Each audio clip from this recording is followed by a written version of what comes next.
Has Netflix got bored already with Harry and Meghan?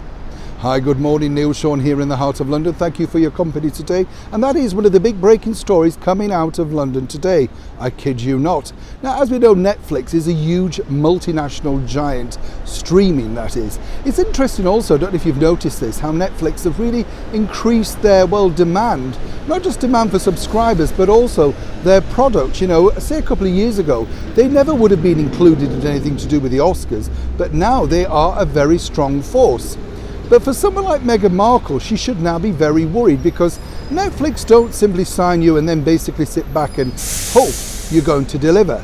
No, they've decided they want to make sure that they definitely have a box office winner. So this is what they've done.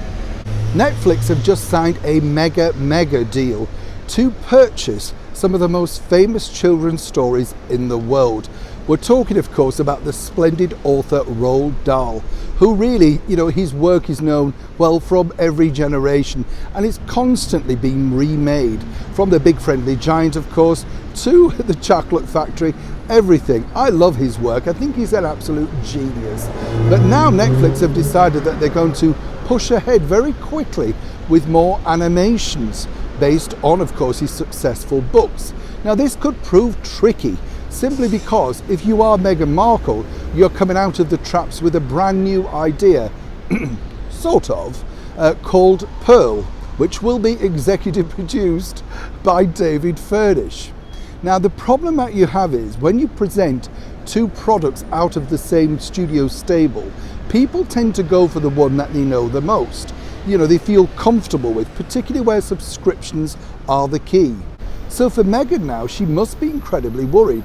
And according to a very close source at Netflix, they are basically ploughing ahead with anything that can make sure they stay at number one in the streaming service.